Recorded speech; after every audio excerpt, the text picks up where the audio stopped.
Hello అందరికీ, నేను మీ Sunitha Reddy. Welcome to Sunitha's world. ఈరోజు నేను పల్లెటూరి స్టైల్లో గోంగూర పచ్చడి ఎలా చేయాలో చేసి చూపిస్తానండి.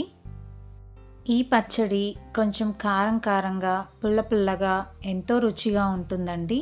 వేడి వేడి అన్నంలోకి ఈ పచ్చడి పెట్టుకొని పక్కన పచ్చి ఉల్లిపాయలతో నంచుకుంటూ తింటే అమృతంలా ఉంటుందండి. ముందుగా గోంగూర ఆకులను శుభ్రంగా కడిగి ఒక కాటన్ క్లాత్ పైన కనీసం ఒక అరగంట అయినా ఆరబెట్టుకోవాలండి. ఈ ఆకులలో తడ అనేది అస్సలు ఉండకూడదు.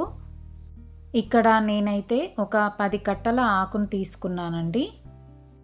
10 కట్టల ఆకుకు సరిపడేంత పచ్చిమిర్చి తీసుకున్నానండి. దాదాపు ఒక 1/2 కిలో ఉంటుంది. ఇప్పుడు ఒక మిక్సీ జార్ తీసుకుని అందులో పచ్చిమిర్చి, ఒక పెద్ద సైజ్ ఎల్లిగడ్డ పొట్టు ఒలుచుకొని వేసుకోవాలండి.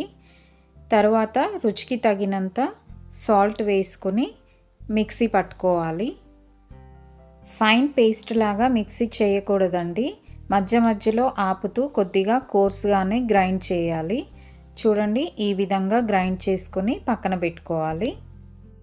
ఇప్పుడు స్టవ్ వెలిగించి ఒక ప్యాన్ పెట్టుకోవాలి. అందులో ఒక 3 స్పూన్ల ఆయిల్ వేసుకొని ఆయిల్ వేడెక్కాక ముందుగా శుభ్రంగా కడిగి ఉంచుకున్న గోంగూర ఆకులను వేసుకోవాలి. గోంగూర ఆరోగ్యానికి చాలా మంచిదండి. గోంగూర మొత్తం ప్యాన్లో వేసుకున్న తర్వాత ఒక లిడ్ క్లోజ్ చేసి కొద్దిసేపు మగ్గనివ్వాలి.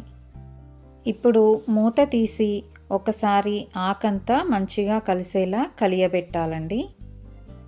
గోంగూర సహజంగానే పుల్లగా ఉంటుంది కాబట్టి చింతపండు ఎక్కువగా పట్టదండి.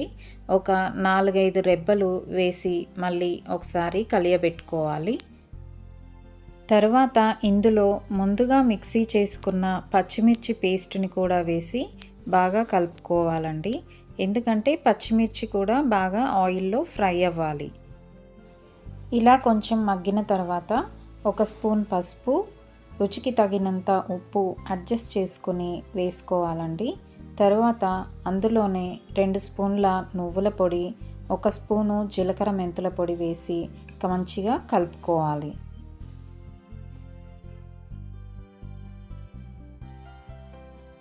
ఇలా కలుపుకున్న తర్వాత 1 నిమిషం పాటు మూత పెట్టి బాగా మగ్గనివ్వాలి.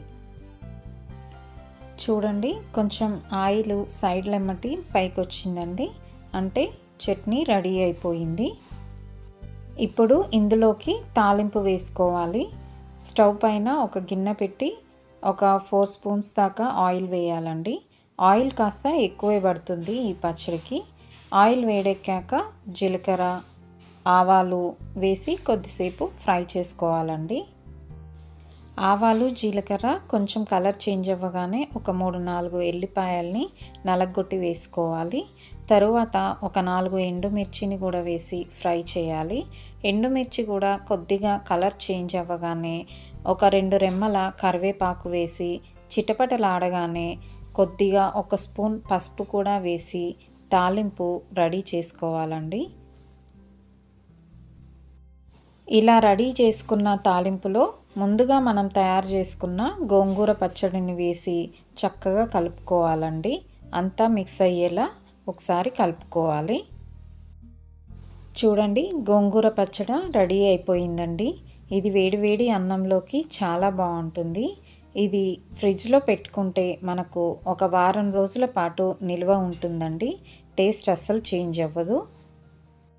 ఈ గోంగూర పచ్చడి మీకు నచ్చిందా అండి? నచ్చితే ఒకసారి మీరు కూడా ట్రై చేసి మీకు ఎలా వచ్చిందో నాకు కామెంట్ రూపంలో తెలియజేయండి. ఇలాంటి మరిన్ని రెసిపీస్ కోసం ఇప్పుడే మన ఛానల్ని సబ్స్క్రైబ్ చేసుకోండి. Thank you for watching.